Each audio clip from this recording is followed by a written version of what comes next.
Muy bien, vamos a hablar con la diputada provincial Miriam Cinali sobre un tema que a usted seguramente le va a interesar. ¿Cómo le va, diputada? ¿Cómo anda? Muy buenas tardes, que estamos muy bien. Bueno, a ver, usted tiene un proyecto para que se desgrave ingresos brutos a aquellos créditos hipotecarios. ¿Cómo sería el proyecto? Bueno, este proyecto es una adhesión a la ley nacional. Si bien la provincia de Córdoba, también provincia de Buenos Aires, ya hace más de un año que este proyecto en esas provincias está funcionando y está funcionando muy bien. Entonces vimos hace pocas semanas que desde el Ejecutivo Provincial también se ha lanzado este mismo proyecto donde fuimos mencionados algunos otros proyectos de otros diputados. La diferencia que tenemos entre mi proyecto y el del Ejecutivo es que yo pido que esto sea en forma permanente, que no es que sea por un año temporario como lo presenta el Ejecutivo. O sea, uno piensa que es una medida electoral, ¿no es cierto? Porque si lo vamos a aplicar cerca de las elecciones y lo tomamos como ejemplo, 12 meses, ¿de qué le puede servir a la sociedad? Ahora, diputada, ¿cuánto le significa esto, la baja del ingreso bruto? ¿Cuánto le significa al que saca un crédito? Digo, ¿es mucha la plata que se ahorra o no es nada? Es mucha la plata que se ahorra porque generalmente la gente que no tiene la vivienda única o lo que accede al terreno o a la refacción, sabemos que es una necesidad muy grande, no toda la Argentina, sino también nosotros la de provincia de Santa Fe, ¿no es cierto? Realmente uno ve que en 7,5% reducirlo al 1,5%, este dinero que lo pagaría, salía del banco, entonces imagínese, hay cotas que son a lo mejor que se reducirían entre 1.200 a 2.000 pesos. Claro. Y nosotros sabemos perfectamente que lo que tienen estos ingresos y esta cuota son gente a lo mejor de recibos de sueldo que no son muy grandes y le ayudaría muchísimo. Ahora, me imagino que también esto va en detrimento de las arcas de la provincia, digo, porque es plata que no va a entrar a la provincia. Ahí el ministro de Economía, ¿qué dice de esto? Y claro, esto es el problema. Vemos que el ministro de Economía todavía la carpeta está en su cajón o en su escritorio y que todavía no avanza porque se anunció, pero todavía no se tomó la resolución. Pero bueno, sí, exactamente, es dinero que va a faltar a la provincia, pero creo que el sueño de la vivienda de la gente es increíble como las necesidades que hay hoy por hoy. Entonces, hacer una medida solamente por un año y que después la posterguemos no debería ser así. Así que no es tanto tampoco lo que la provincia, el Poder Ejecutivo designe en ese dinero, que resigne ese dinero como para decir no a este proyecto. Diputada, ¿esto puede tratarse, digamos, puede llegar a salir antes de fin de año o usted cree que ya queda para el 2018? No, yo creo que tiene que ser antes de fin de año, porque lo anunciaron que hace 15 días aproximadamente. Yo creo que tendría que estar. Lo que sí digo es que sea también en forma permanente, que no sea una medida temporaria que parezca electoral y que también realmente esto llegue a... Porque en el mío también hay otra pequeña diferencia, que también hay algunas cooperativas que se pueden gestionar créditos, no solo a través de los bancos. Hay cooperativas que tienen la facultad de poder dar un crédito hipotecarios, que a veces a algún ciudadano le es más fácil en una cooperativa que no en un banco. O sea, esto también abarcaría no solamente las entidades bancarias, sino también mutuales y cooperativas. Mutuales y cooperativas, exactamente. Esta es la ampliación, digamos, la diferencia. Esa es la diferencia que tenemos con el Ejecutivo. Esa es simple. Hablando de dinero, ustedes estaban trabajando también ahí y leíamos el tema de los clubes, los pequeños clubes que la están pasando muy mal. En las grandes ciudades hay muchos clubes de barrio que la han pasado muy mal. ¿Cuál es el trabajo que están haciendo ustedes? Bueno, vos bien lo decís, los clubes del interior, realmente el que no está fundido está ahí, ¿no es cierto? Hay gestiones que se pueden hacer desde el Ministerio de la Secretaría de Deporte de la Nación. Cualquiera que pueda ingresar a la página, esos clubes que son pequeños, de menores de 2.000 socios, pueden gestionar subsidios y a la vez, una vez que se presenta la carpeta, cuando lo rinden, puede volver a gestionar otro subsidio y así sucesivamente. Esas cosas sirven para temas de electricidad, mano de construcción, etcétera, etcétera, lo que se necesite, porque, a ver, en un momento este programa era para luminarias LED. Pero sabemos que algunos clubes ni baño tienen. No, claro. Entonces, ¿para qué quiere la iluminación LED? ¿Para qué quiere la iluminación LED cuando sabemos que los chicos no tienen ni baño donde ingresar? ¿No? Hablando de los clubes, usted viene de una localidad del sur, de Chabás, una pequeña localidad, ¿no? Es comuna. Los clubes cumplen una función social más que importante. Muchas veces, a ver, el club con el deporte y demás, saca al chico de la calle. Chabás, me imagino que como otras localidades debe tener un problema del acceso de los chicos a la droga. ¿Eso se vive también en el pueblo? Sí, realmente es gravísima la situación, cada vez es peor. Realmente hay, ahora en estos momentos tengo entendido que hay una denuncia en las juezas de menores de la localidad de Casilda. Son muy pequeños. Realmente es muy triste lo que está pasando. Cuando decimos muy pequeño, ¿de qué hablamos? Bien no se le da, pero parecerían de 9 años. 9 años. Sí. ¿Y se drogan? Sí, sí, y hay un adulto siempre atrás. Entonces, bueno, esa denuncia no solo está dentro de la justicia de menores, sino que, bueno, también está de la ministra de la Nación, Patricia Bullrich. Ahora, diputada, ¿qué está pasando con la sociedad y también qué pasa con la política? Que estamos fracasando como sociedad, porque usted dice una criatura de 9 años que ya consume droga en un pueblo que antes ni se hablaba de esto. No, uno siempre viene al pasado, ¿no es cierto? Dice, en mi época, conocer qué era la droga, uno no sabía qué era eso, en ningún pueblo de alrededor, ¿no es cierto?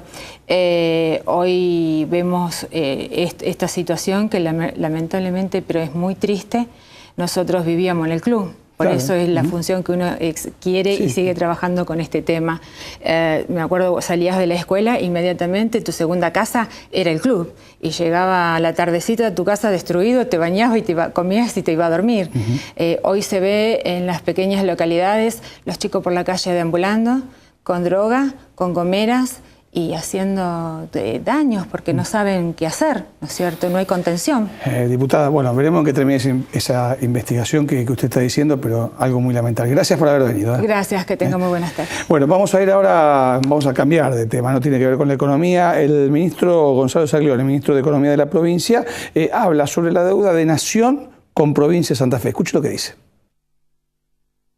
Ya que para nosotros fue una noticia desagradable la no incorporación de ningún gesto en el presupuesto presentado por el Ejecutivo Nacional para el año 2018, porque entendíamos que después de más de 2 años de los fallos de la Corte era un momento propicio para que, con una propuesta que hemos elevado, que es muy razonable y que implica un pago parcial a partir del año que viene, pero que se empezase a desembolsar el pago de esa deuda, lo que proponíamos, o lo que proponemos en realidad, porque lo sostenemos, es que el 10% de esos recursos podamos aplicarlos a otorgar financiamiento a las pequeñas y medianas empresas de nuestra provincia que muchas veces tienen dificultades para acceder en el sistema bancario tradicional. Hoy tenemos fallo de la Corte y no quisiéramos tener que volver a la Corte porque nuevamente nos encontramos con una gestión de gobierno que a contramano de lo que dicen las normas y lo que indica la justicia no cumple con lo que allí está establecido. Esta gestión de gobierno nacional tuvo mucha pericia para en muy pocos meses resolver un conflicto que venía arrastrando desde hace muchos años la economía argentina, que tiene que ver con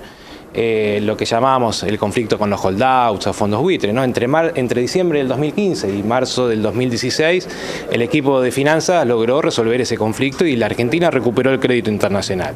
Nosotros quisiéramos, como provincia, tener un trato similar a que tuvieron todos los demás inversores del resto del mundo y que Nación, que tiene una deuda significativa para con la provincia, se siente efectivamente a negociar, y nosotros hemos hecho propuestas concretas sobre cuya base podrá tener valoraciones positivas o negativas, pero es importante sentarse a negociar. Lamentablemente en estos 21 meses no hemos logrado que tenga para con Santa Fe el mismo trato que esta gestión de gobierno tuvo con todos los inversores del resto del mundo. La no inclusión de estos recursos en el presupuesto nacional nos genera un elemento de incertidumbre muy importante para hacer nuestro propio presupuesto, pero en los lineamientos generales que ha definido el gobernador y sobre el cual estamos trabajando, seguimos fortaleciendo en el 2018 aquellos pilares de nuestra gestión de gobierno que tienen que ver con la educación, la salud y la seguridad pública, con un incremento de las partidas previstas también para el Ministerio de la Producción.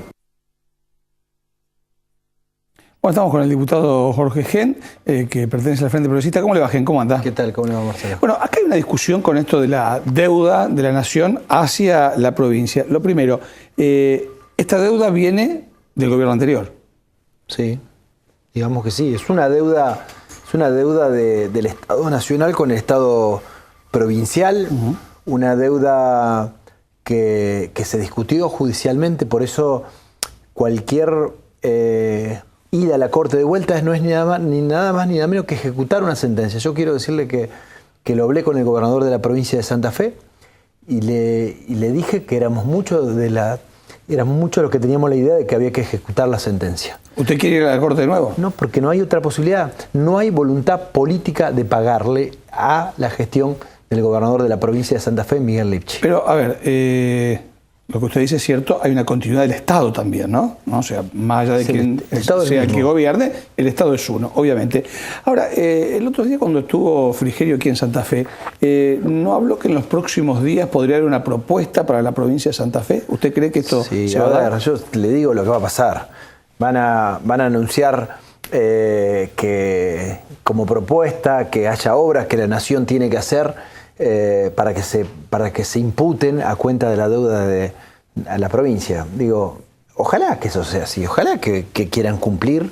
La propuesta del gobernador de la provincia fue absolutamente razonable. ¿Cuál es la propuesta? No, digo, una propuesta que tenía que ver con una parte para pagar en efectivo en un plazo de 12 meses, después con bonos. Inclusive la propuesta lleva íncita esta idea de que los fondos no son del gobernador, ni privilegió una alternativa que concentrara la mayor cantidad de los recursos durante su gestión, porque son fondos de todos los santafesinos. Entonces, porque además uno dice, bueno, pero quizás no tengan fondos, esto no es así, son 50.000 millones de pesos, que es más o menos, para que usted tenga una idea, una sola obra, un soterramiento de un ferrocarril Sarmiento sale 50.000 millones de pesos, pero claro, eso es para Buenos Aires. Hoy hay una discusión judicial a partir de un planteo que hiciera la gobernadora de la provincia de Buenos Aires para reinterpretar vía judicial el fondo del conurbano bonaerense. También significan redistribuir 50.000 millones de pesos del resto de las provincias a la provincia de Buenos Aires. ¿Eso no se discute en el Congreso? Es claramente legislativo, sería absolutamente inconstitucional si la Corte Suprema avanzara modificando la ley de ganancia, modificando la ley del Fondo del Conurbano bonaerense. Sí creo que es tiempo de rediscutir en serio una nueva ley de coparticipación. Bueno, pero ¿de ahí qué hacen, los diputados y los senadores nacionales? Porque en realidad tendría que pasar por eso esta discusión. Bueno, esto es lo que nosotros entendemos. Hoy estamos frente a un proceso electoral y tenemos que poner arriba de la cena qué es lo que estamos discutiendo. Estamos analizando quiénes son los representantes más idóneos para defender los intereses de la provincia de Santa Fe. La discusión de las discusiones es la discusión de los fondos. Después lo otro son grandes expresiones de voluntad, esta cuestión de estos lineamientos de macrismo, kirchnerismo, que dicho sea de paso, el kirchnerismo fue la construcción política que nos quitó el 15% de la coparticipación, y es el macrismo que no ha demostrado alguna mínima voluntad política de poder cumplir con una obligación. ¿Y por qué de la cree que nación. la gente los vota? Porque está esta cuestión exacerbada de la grieta. En su momento criticábamos que el kirchnerismo elegía al macrismo como el representativo, el autor de todos los males. Hoy el macrismo, que realmente creo que no tiene mucho para poner arriba de la mesa que le haya mejorado la vida de la gente, aparece esta cuestión del fantasma del kirchnerismo. Creo que Luis Contigiani es el mejor candidato para defender los intereses de la provincia de Santa Fe. Tiene un modelo de desarrollo, piensa en las pymes en serio, en los cordones fruto y hortícola, en nuestras economías regionales, pero tiene además esa convicción de ser parte de un proyecto político que es el del gobernador de la provincia, Miguel Lipchi. Tiene muy buena imagen de gestión y va a ejecutar cerca de 20.000 millones de pesos en este año. Va a ser un récord de ejecución de obra pública. Entonces, me parece que es un momento... Y Henry, por lo que usted dice de la cuestión del dinero y la obra pública, nadie se puede hacer distraído que estamos a un mes de las elecciones generales, fundamentalmente las nacionales. Después del 22 ¿no será más fácil arreglar el tema de la plata? Mire, yo creo que no hay vocación política, no hay voluntad política del presidente de la Nación de cumplir con una deuda que surge de un fallo firme de la Corte Suprema. Soy de los que cree que hay que ejecutar una sentencia. Esto es un trámite mucho más corto, no es volver a la Corte para discutir nada. La Corte ya dijo que era ilegal el fallo, la detracción del 15% y manda en un plazo de 120 días a llegar a un arreglo en cuanto al monto. Entonces, la provincia tiene que hacer una presentación, tiene que poner sus números, hay que correrle traslado a la Nación, dirá, serán 40, 50, 30, y hay que buscar la forma de muchas veces se habló, Gen, de no judicializar la política. ¿Es bueno llevar a la justicia este tema? Esto no es exactamente judicializar la política. Esto tiene que ver fundamentalmente con cumplir una sentencia que reconoce fondos que son de todos los santafesinos. Entonces, digo porque estábamos frente a un gobierno nacional que hablaba de calidad institucional, que hablaba de república, que hablaba de federalismo, y la verdad creo que esa mirada quizás muy duranbarbista de la gestualidad de la política. La gestualidad, a diferencia de la gestión, prioriza la cuestión de la imagen por un segundo. Es un segundo y después pasa. Nos sacamos una foto con un productor, aunque todavía no cumplamos con un compromiso contraído, que eran unos fondos que estaban destinados a los productores. Y uno dice, bueno, no han tenido sensibilidad para a la hora de quitarle a los discapacitados las pensiones, van a pensar en un productor. Eso se volvió para atrás, ¿no? Sí, no bueno, está bien, quiero... pero yo estoy hablando de fibras, hablo de sentimientos, hablo de cosas que una persona no... Lo que usted quiere es que pongan la plata. Creo que tienen que cumplir, pero también observo que no hay voluntad política por parte del gobierno nacional y me parece que hay que llevar adelante la ejecución de la deuda y defender el federalismo en serio, defender la calidad institucional en serio y pensar en un país que no estemos siempre exacerbando esta grieta que creo que sinceramente no conduce a nada. Sí aparece en estas cuestiones que están relacionadas a veces con el panquequismo político y todas estas cuestiones que me parece que no son buenas, pero creo que hay que hablar de propuestas, de ideas, de plan de obra, de plan estratégico, y la provincia y el gobierno de Miguel Lifchi lo tiene, y es justamente Luis Contigiani el más idóneo para interpretar todas estas ideas. Gen, gracias por haber venido. No, usted, por favor. Muchísimas gracias. Vamos a ir a la pausa rápidamente en primera persona. No se vaya, ya volvemos.